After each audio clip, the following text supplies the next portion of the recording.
Hivi umewahi kujiuliza kwa nini watu wengine wanaonekana kuwa na nguvu isiyoisha, matumaini yasiyokufa na ujasiri hata katikati ya shida kubwa sana?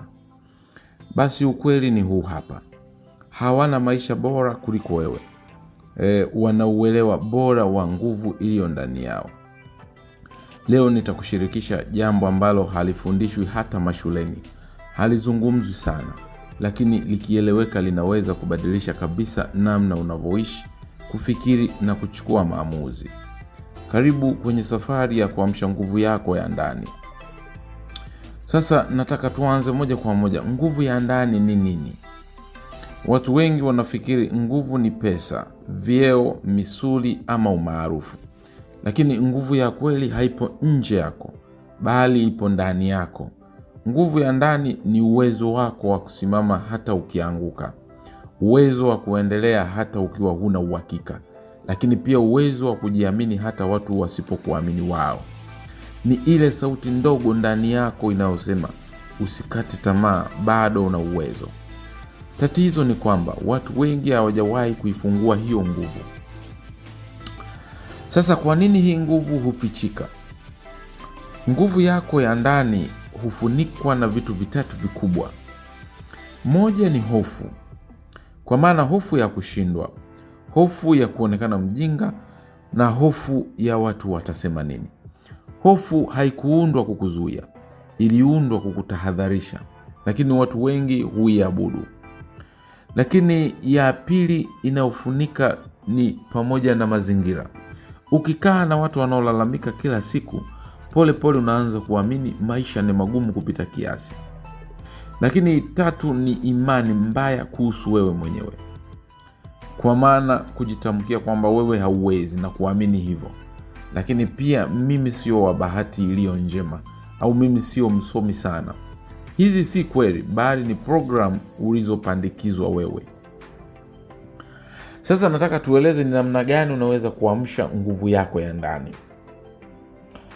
Hatua ya kwanza, badili mazungumzo ya ndani.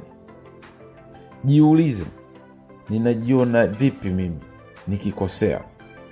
Na badala ya kusema nitajiongelea vipi nikikosea, hebu badili kwa kusema mimi ni mjinga kuwa ninajifunza.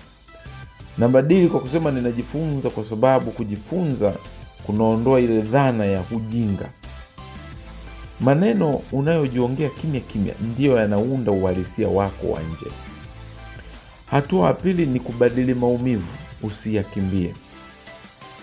Maumivu hukujenga, hukukuza na hukufanya uwe imara.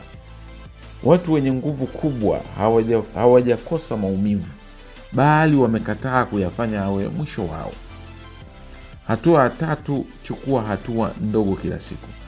Nguvu ya ndani haiamki kwa miujiza. Chukua zile steps ndogo ndogo. Inaamshwa kwa nidhamu, inaamshwa kwa consistency, inaamshwa kwa hatua au steps ndogo ndogo unazochukua kila siku. Hata hatua moja ya leo ikionekana ndogo, bado ni ushindi. Nguvu ya ndani inapoamka, nini hubadilika au ni matokeo gani nje huonekana? Ukishaanza kuishi kutoka ndani, basi unaanza kusema hapana bila hatia. Unachagua amani badala ya drama. Unasimama bila kuomba ruhusa. Na unaacha kusubiri kuthaminiwa. Unaelewa ukweli kwamba huna haja ya kuthibitisha thamani yako kwa yeyote.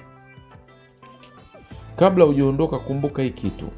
Ndani yako kuna nguvu ambayo haijali ulipotoka, haijali uliteleza mara ngapi, na haijali nani alikuacha. Nguvu hiyo inasubiri kitu kimoja tu, uamuzi wako wa ndani. Uamuzi wa kusema, kuanzia leo nachagua kuishi kwa nguvu yangu ya ndani. Kama ujumbe huu umezungumza na moyo wako, basi usisahau kulike video, comment hapo chini ninaamka. Lakini pia subscribe kwa content zaidi za kujijenga akili na maisha. Mimi nasema asante, tukutane tena kwenye video inayofuata.